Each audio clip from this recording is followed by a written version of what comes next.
There are too many fantasy settings that aren't meaningfully different from Lord of the Rings. There, I said it. High fantasy is a popular genre, but it feels as though we're falling back on these tropes that take us back to Middle-earth in the 1950s. Elves live in the trees and eat salads, dwarves live in the mountains and forge mithril or adamantine or iron. Halflings, are sneaky, like to eat a lot, and walk around barefoot. Wizards live in towers and read spell books. Heroes use magic swords to defeat the bad guys. Dragons roam the skies. And the world that we see is largely medieval Western Europe. Now, these assumed tropes aren't bad in their own right.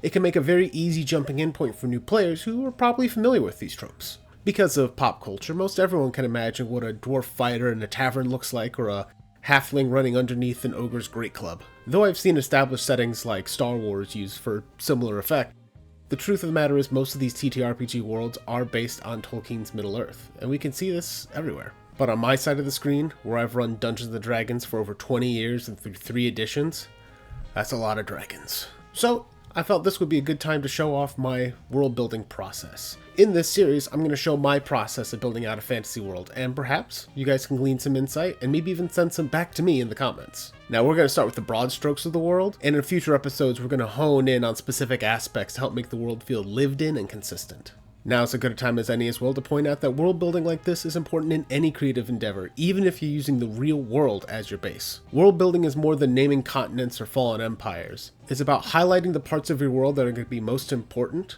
and setting the tone for your story.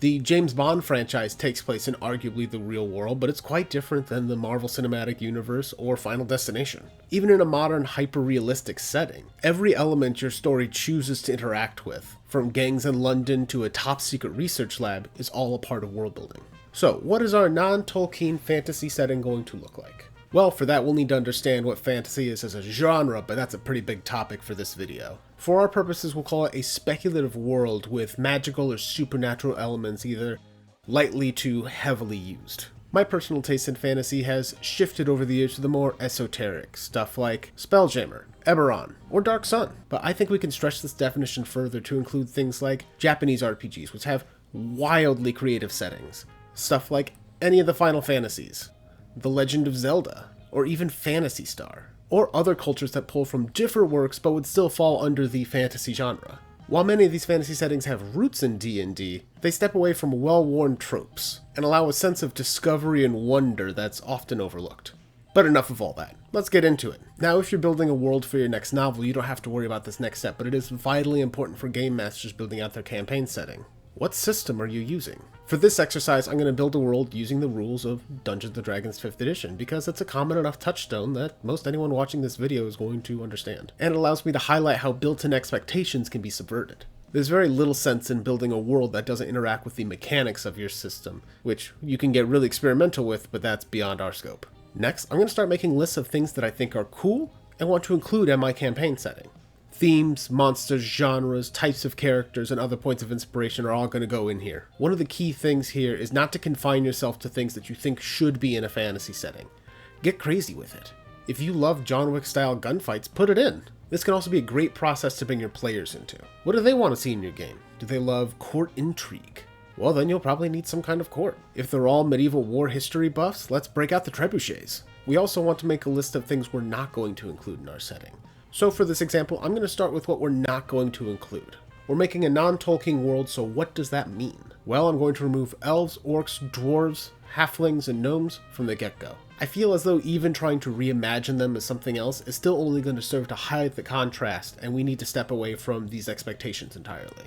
Instead, we're going to focus on bringing in the dozens of other ancestries that 5th edition has. Tieflings, Goliaths, lizard folk, warforged, changelings, Aasimar, and, well, maybe humans are going to be the primary occupants of this setting. Among the core classes we want to include, I don't see anything I want to throw out just yet, but I do want to especially leave room for the third-party classes that have gotten quite popular, such as the Gunslinger or Bloodhunter. I could also play around with making this a more low magic setting, but as discussed in my Is Your System Working Against You video, there's only 4 archetypes in D&D 5th edition that don't use magic at all, so we're going to keep it at about the default level. We might change the theme or impact of magic, but we're not going to remove it, at least on the player side. The next step is revisiting that list of things that I think are cool and want to impact and influence my setting. These are just notes for me, so maybe I'll just write John Wick, Doom the Dark Ages, or Chaperone's VMA performance. Now for a while I've had this idea in my head of running a game using dual worlds, something like the Upside Down in Stranger Things, or the alternate timeline in the Flashpoint event in DC Comics. Specifically, I really like something like The Legend of Zelda Oracle of Ages, which had Link jumping between 2 points in time 400 years apart. You would visit temples before they became ruins, or maybe set something up for yourself in the future. I think this could be a really fun idea to play with and provide unusual circumstances to navigate conflicts. Also setting it as 2 tech levels, one at the fall of a Romanesque empire and the other in maybe an early Enlightenment, could be another way to highlight those differences. Now, we don't need the mechanical bits just yet. I don't have to figure out how exactly characters are going to travel between these 2 points. It could be tied to location and item, but at this point we're free associating. Though I'm sticking with this magic-infused world, there's other ways you could do this in different campaign settings too. Maybe there's a Matrix or game world in something like .hack Sign, where the effects of the game start to spill out into the real world. It could be the realm of the dead overlapping the living. The Ghost Walk setting in 3rd edition D&D was a great example of this. Every character had 2 character sheets. One standard, for while they traveled in the realm of the living, and a second one with custom classes and abilities for while they were dead traveling as ghosts. I'll say it here and I'll say it loud, I am an unabashed fan of the Fast and the Furious franchise. I always love a good car chase in any movie, and so for that reason, I'm going to put that on this list. I don't know what we're going to do with it yet, but we're building. I also really like trains as fantastic set pieces, but specifically I'm not going to include airships. I feel like all of that starts to make the setting a little too Jules Verne for my taste. Borrowing from Eberron, I think we'll also make sure to keep the gods mysterious. No one directly interacts with them, only the messengers. Given the rising role of tieflings and Asmars, perhaps their role in the world will be informed by this. Keeping all that in mind, I'm also going to add duels to the list. I find them to be great points of high tension. I don't think it'll be straight up fights though, because D&D mechanics tend to turn that into a slog. This might require a special mechanic to keep tension high and resolve quickly, but that's also a problem for the future. We just want to make sure that we're doing this. We'll make a note and hash it out when we have a better idea of our setting. I'm also going to add flying islands. I'm a big fan of these in fiction, but with the lack of airships it might create a weird tonal conflict. It might also be a hat on a hat with too much happening at once with the time travel, or maybe it's limited to only one of our time zones. We'll see in the future if that's something we want to use, but for right now it doesn't hurt to put it on the list. Next up, let's add a genre. Noir or spycraft? Though many people wouldn't immediately associate this with fantasy, it's worth noting they're both speculative fiction. They're basically cousins, if not sisters. I love this genre, and I think it'll be a great way to get players invested in messing with the timelines, solving the mystery of the BBEG, and for having a reason for acting without the authority or assistance of other groups. There's no one else they can trust. We can also start to sketch out some of the major players within our world. Whatever becomes of our BBEG, I'm only going to give them 1 hit point. Rather than statting out some monster or picking one from the manual, I want the focus of the campaign to be on the mystery and figuring out how to seal them away or defeat them. This also highlights something else about world building for your game or story. Build it with the plot in mind. Middle-earth was created for the sole purpose of telling the story of The Hobbit. Then it was built further for telling the story of The Lord of the Rings. And then a little bit further, and a little bit further, and a little bit further. Tolkien didn't make the world first and then try to find the story within it. George Lucas built out only a small corner of the Star Wars galaxy for the purpose of telling the story of A New Hope. And then he and a few thousand others elaborated as needed. Building with your story in mind will help you build only the key parts that you really need, and highlight the themes and aspects you want the most. This is partially why so many games and stories take place during or immediately after a great war. There's a lot of built-in conflict. Instability, broken alliances, factions gaining and losing power, and new power players showing up on the scene to shake up the status quo.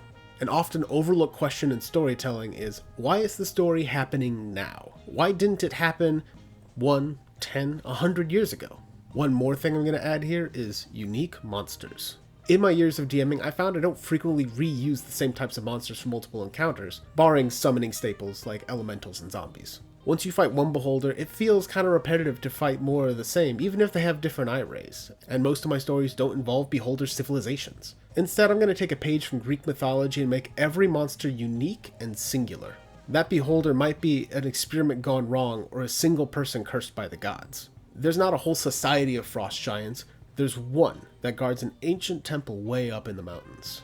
There's only one treant in the woods, who's an orphan found by the hag of the woods, who granted his wish to be among friends. Keeping track of whole societies of these kind of monsters in regular settings is difficult, and I think it makes them a little bit less special. This also opens opportunities for player actions in the older timeline to influence these monsters, or who these people were before. Now that we've got some of these rough ideas hammered out, I'm going to build out more and more of the world over the course of this world building series. Each episode, I'll take you along my thought process as I research and develop one aspect of this world, from geography to history to economics, and hopefully show you new ways to think about your own setting, whether completely homebrew or you're just adding details to one that's already existing. Well, if you have any questions, comments, or things you'd like to see out of this series or other things, you can leave us a comment below, shoot us an email at biscuitwolfgames@gmail.com, or find us on Blue Sky at biscuitwolfgames. You can also find our own RPG supplements at our itch.io or in DriveThruRPG under the Biscuit Wolf banner. We'll see you next time.